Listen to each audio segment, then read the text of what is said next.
All right, so in this video, we're going to have a look at the estimate schedule, specifically when to use it, how to create it, how to move things, and how to share it.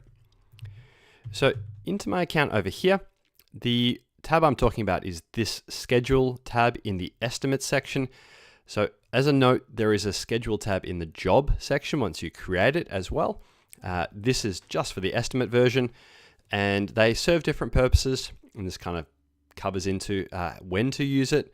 So the schedule in the estimate is really good if you want to build just a timeline to help you either budget the job or you want to share it to your client or both. It's not really interested in who's doing what work. It's purely just around time frame management versus the one in the job will cover, who's assigned to it, marking off completion, and updates to the timeline as the job goes on. If you do use this estimate schedule and then create a job, the estimate schedule will transfer into the job schedule for you to then use the same one in the job and kind of go from there. All right, having covered that, how do you go and create it? Now, there is a few different options. You can absolutely just build it from scratch if you prefer.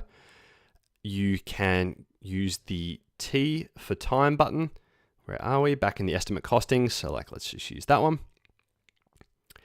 And every time you click T, it's going to add it to the schedule. The exception being if I click it on something that's a $0 cost like that, it goes this very faint gray. And if you hover on it, it'll say this excludes $0 items. We do this so that if people are using the schedule a lot, either the estimate or the job one, they can, as part of their estimate template, if they want to, pre-click these buttons and then they'll just turn on and off based on what has cost and what doesn't. Oops, into schedule, there we go. So the third option is if you do a lot of really repeatable work, and I've got some example templates here. If you do really repeatable work, you can save your own templates like I have. You can then go ahead and reuse that per project. It just depends on if the case, if the project is custom and requires it to kind of match the estimate really closely, or if it's repeatable and you, in that case, can use the templates. All right, having covered off that, let's have a look at how you move things and what else this does.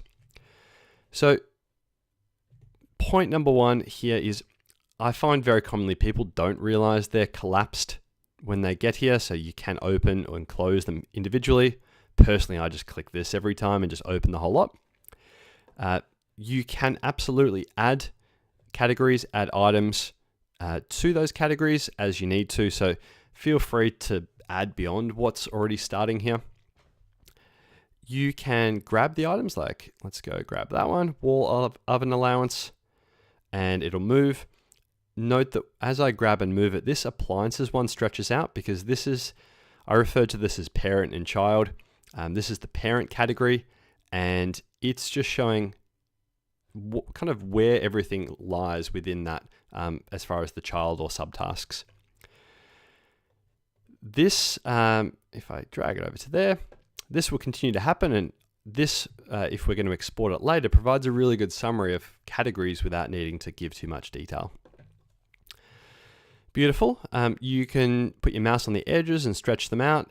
You can add dependencies if one thing needs to be reliant on another.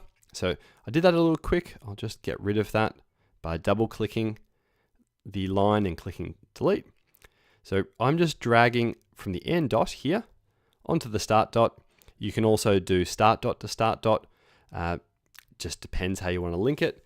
In doing it this way, it's kind of sensitive to the end date of the task. So that'll be either if the task extends or if the whole task moves, the follow-on item changes. If I do start to start, it's sensitive to the start date of the item. So if I go like there to there and move that, it's pushing it's based on the start date. So more in the case where the whole task gets delayed. Play with them, see which one works better for you. Generally, I find I lean more to the end to start ones, but we've got different options. Lovely. we've covered off moving, we've covered off extending them. If you single click on them, you can do extra things like color code. Personally, I love color coding stuff. So appliances, one color, plumbing another, electrical another, etc. You can just use it to highlight if there's key things for the client to know or key things for your team to know. But yeah, use it the way you want to. You can also do the dates and durations manually, and when you hit save, it just updates back here. If you go more options, this is similar to the previous screen I was looking at. It's just a manual way of doing things, and the only extra part we've got versus the other screen was the dependencies can be done manually, and also internal notes, which is good if you just want to make a note that we need to allow enough time for a particular piece of work to happen. We need to make sure that we check this, this, and this. This is where you would just make notes to yourself. All right, so we've got that far. Let's go and look at quickly just some of the settings. And honestly, these settings are more relevant to the job schedule, but I'll cover the ones that are relevant here. You can use the auto dependency option in the case that instead of linking manually, you just want to move things in bulk. And the way it treats it is if I move something, everything below it is treated as dependent.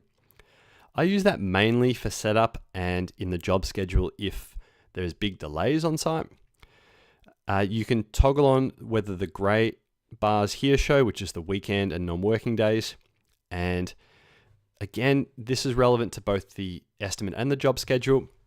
You can tell us, hey, this is a public holiday, or I've got a day off to do something else, play golf, whatever you like. It's going to put a blue bar on your timeline. And what you'll then get is it'll treat it like a weekend for the sake of counting. And just to elaborate on this bit, if I go there to there, this item is 4 days long, but it's counted as 2 days duration because we are by default excluding weekends, and that is true of the weekends and non-working days alike. Delete all items, pretty self-explanatory. There's different zoom options just for sake of ease of use. And now that we've got all through that, let's go how you would share this in different ways. This too is the same for the job schedule.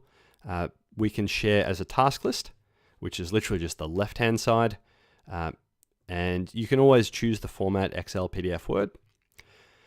You can choose the duration, the range. So for estimate schedule, it's usually people who want the whole thing. In the job schedule, depending on how the job tracks, people might go, I just will advise the client month on month what's happening the next subsequent month. So you can be more in control of that.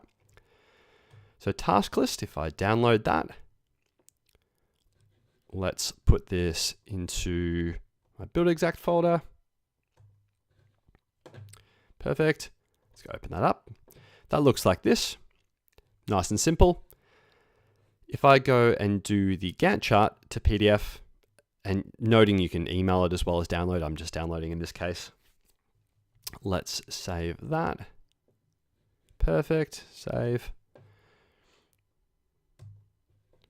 This is going to show the more visual side of what's in here. So it just goes from the start to the end.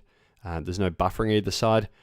As they get bigger and bigger and bigger, then having the ability to send this digitally to the client becomes better versus printing it, just for paper saving. And as they get really big, you end up having to print it on bigger and bigger sheets of paper. If you are going to print it, final thought here, I would print the task list, and that's just my personal preference due to size. Awesome. Once you've downloaded it, you can share it as needed. So although this is a total other video, as we get into prepare quote, you can attach this schedule into there if you want to share it to your client. Hopefully that's helpful. And as always, let us know any questions.